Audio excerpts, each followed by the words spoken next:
오늘 대부분의 교회가 지키고 있는 추수감사 주일입니다. 1년여 살아온 동안 받은 바 하나님 은혜에 감사하여 지키는 그런 절기입니다. 한 주간 동안 여러분들은 받은 바 하나님의 은혜를 한번 헤아려 보셨습니까?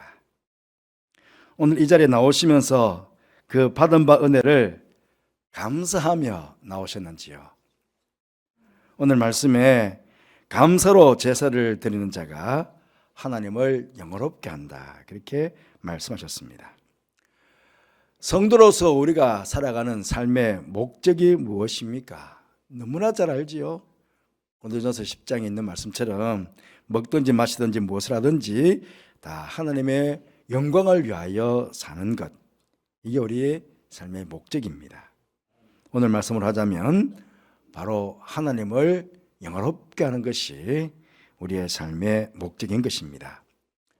그런데 오늘 본문에는 이 삶의 목적을 이루는 방법이 나와 있습니다. 바로 하나님께 감사를 드리는 것입니다. 칭찬은 고래도 춤을 추게 한다라는 책 제목이 있습니다.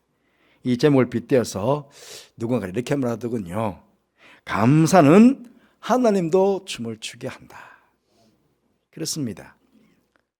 우리가 받은 바 하나님의 은혜에 감사할 때에 하나님께서는 그 감사를 받으시고 얼마나 기뻐하시는지 모릅니다.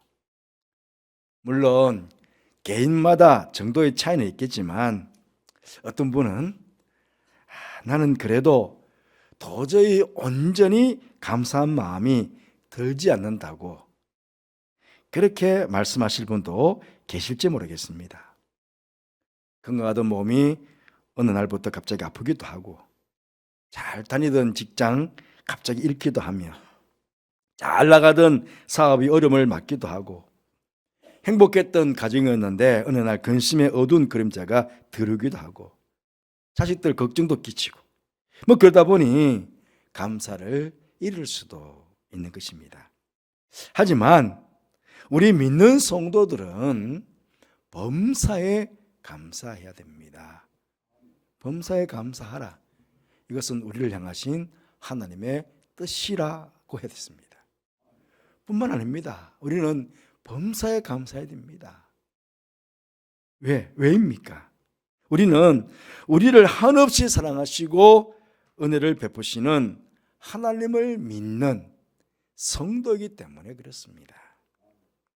지난주일 설교 시간에 말씀을 드렸지만 우리 감사하라고 할 때에 우리는 종종 무엇 때문에 감사한다는 조건적인 감사를 먼저 생각하게 됩니다.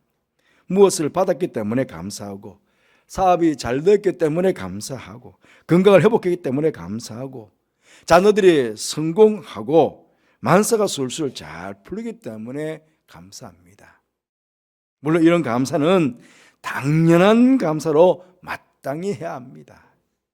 하지만 이런 감사는 세상 사람들도 누구나 다 할 수 있는 감사입니다.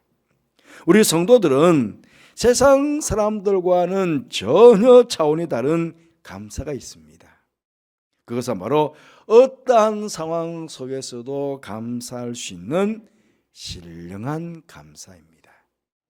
하나님께서 우리에게 원하시는 감사는 바로 이런 신령한 감사의 자리까지 나아가는 것입니다.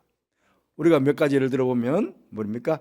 그럼에도 불구하고의 감사, 그리 아니하실지라도 감사하는 것, 이런 것들이 다 신령한 감사 아니겠습니까? 제가 장로의 신학대학원을 졸업한 지가 어느덧 30년이 되었습니다. 제가 신학교에 들어가기 훨씬 전에 신학교 기숙사에서 듣던 이야기라고 합니다. 지금도 물론 그렇지만 옛날 신학생들은 참 가난했다고 합니다. 추운 겨울을 지날 때 연탄 살 돈이 없어서 가난한 학생들은 기숙사에서 추위에 떨면서 그 겨울을 보냈다고 합니다. 어쩌다 연탄 살 돈이 생기면 그나마 동네 구멍가게에 가서 연탄 한두 장씩 사와서 낡아 빠진 그 연탄 난로에 불을 지피는데 워낙 낡아빠진 난로라서 연탄 가스가 종종 새어나와 신학생들이 고생을 했다고 합니다. 근데 참 주의했겠죠. 그런데 그만 어느 집 독자들이 연탄가스에 중독되어 목숨을 잃고 말았습니다. 그때 죽은 학생의 부모님이 이런 고백을 했다고 합니다. 내 아들 예수 믿고 죽은 것 감사합니다. 세상에 개 같은 죽음도 많은데 선지동산에서 하나님 연구하다가 죽었으니 감사합니다. 나이가 들어가며 세상에 살아가다 보면 때가 묻게 마련인데 맑고 깨끗하고 주님 사랑하는 그 뜨거운 마음을 가지고 주님 앞에 분을 받았으니 주님 감사합니다. 그리고는 통장 하나를 총장님 앞에 내어 놓았다고 합니다. 내 아들 목사가 되어서 개척교회 하면 아버지로서 통장 하나 마련해 줘야겠다 하는 생각으로 한 푼, 두 푼 모은 것입니다. 연탄가스 사고로 죽는 것은 이제 내 아들로서 마지막이기를 원합니다. 지속사 연탄난로 다 제거하시고 선팀 난방으로 바꿔주시면 좋겠습니다. 그래서 신학교 교수사가 스팀 난방으로 다 바뀌어지게 되었다고 합니다. 제가 신학교에 들어갔을 때는 기숙사에는 모두 스팀 난방으로 바뀌어져 있었습니다. 성도 여러분, 부모로서 정말 하기 어려운 감사 아닙니까? 어떻게 이런 감사를 할 수가 있을까요? 이런 감사가 바로 참으로 신령하고도 아름다운 감사가 아니겠습니까? 오늘 말씀을 보시면 감사로 제사를 드리는 자는 하나님을 영화롭게 하는데 이러한 하나님을 기쁘시게 하는 감사의 행위를 옳은 행위라고 그렇게 말씀하고 있습니다. 그리고 이런 감사로 옳은 행위를 하는 자에게 하나님께서는 그에게 하나님의 구원을 보이시겠다고 그렇게 약속하셨습니다.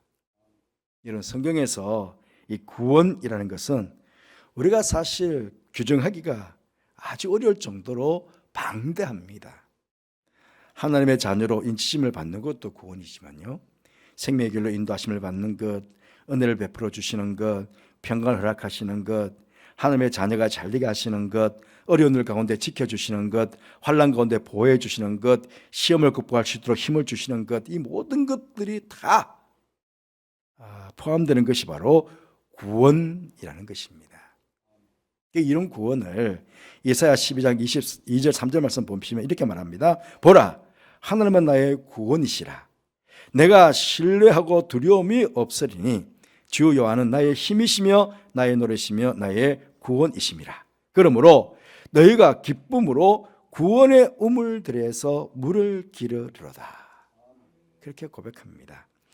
여러분, 이스라엘 백성들요, 이스라엘은 굉장히 척박한 땅입니다.